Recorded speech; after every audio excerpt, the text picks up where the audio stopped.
You can present up there. Yeah. Good morning, everybody. I'm very excited to be here presenting Nahdet El-Mahrousa today.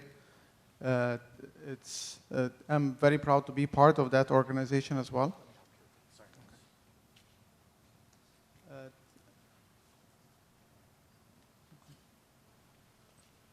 I'll try to stick to my 5 minutes. It's very difficult to present the organization in 5 minutes, but if you have any questions or anything that you want additional information, I'll be more than happy to share that at the end of the presentation or after we're done. So first, very quickly, I'll start with, if I can get the right slide.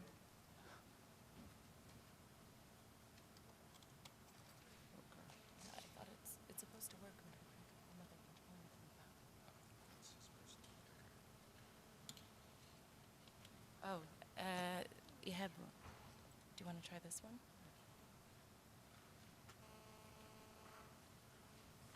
Okay, that works. Okay, so first, very quick overview about Nahdet El-Mahrousa. I'll use NM for short, but our history. So Nahdet El-Mahrousa started with an email basically around 2002. It was an email from a great friend, Ihab. Some of you know him. Ihab is a great, passionate person about Egypt and passionate about development. Two specific things that he concentrates on. And he's a spark of energy for everyone basically around him to motivate them to do something and to do some positive change, affect positive change. So he sent an email around the end of 2002 basically asking, and this was for a group of his friends, asking, how come we have so many creative Egyptians, so many creative ideas and so many great things, yet the development of Egypt is stalling? And that was one of the main questions that was thrown out. And many people got to start to think about that thought for a second and think in a positive way, not to start throwing blame against other people, but to start thinking about what can we do? What is our responsibility towards Egypt? What can we as a small group of young Egyptian professionals do to affect that kind of change? And based on this, the action that we took was to register Nahdet El-Mahrousa as an Egyptian NGO. The registration was done in 2003. And 10 years or 11 years later, we have right now two large, basically, programs that we do. One of them is an incubator for social enterprises. And I'll talk about that in a little bit more detail. And the second one is what I would call NM managed programs. And these are large-scale programs that are managed under the umbrella of Nahdet El-Mahrousa. The other part of the mechanism that we use to affect change is different things to build basically the ecosystem. Salon El-Mahrousa, monthly Monday meetings, different things to get ideas, get people to talk and discuss together. The incubator part, basically, in short, we're trying to take a social entrepreneur and an idea that will have an impact on the development of Egypt. And we're trying to provide them with everything that we can to move that idea from just an idea to where it can create impact, and then later it can scale and grow and hopefully spin off as a separate organization of its own.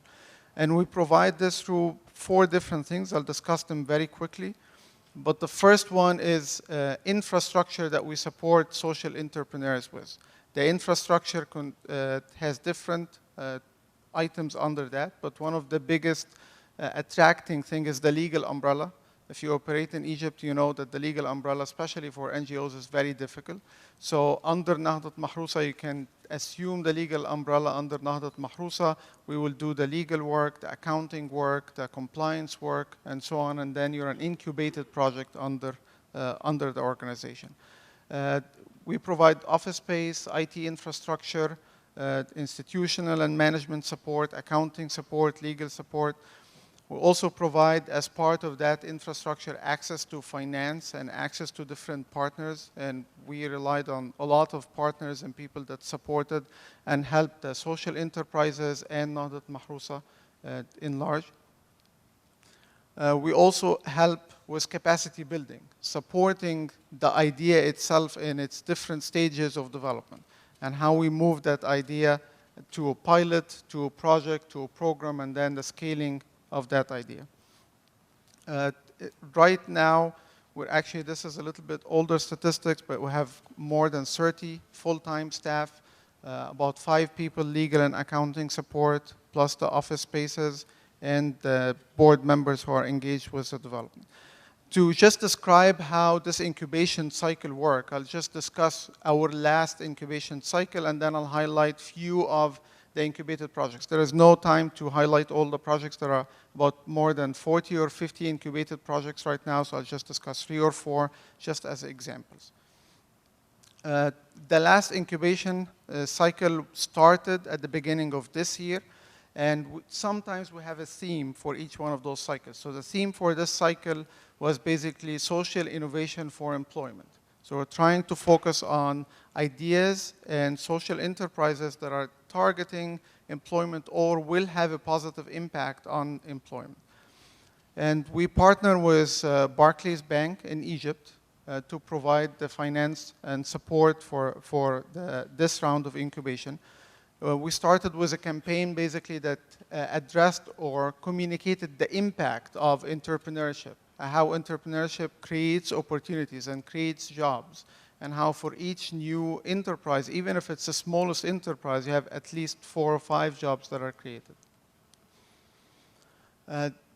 We received in full a lot of about 260 applications, and we shortlisted those applications to about 31 shortlisted groups. For those shortlisted groups, we did different boot camps, basically training before they do their final pitches, so that capacity building starts even before the incubation starts, and help them with different topics, business modeling, business planning, different things that will help them with developing their ideas and moving it forward.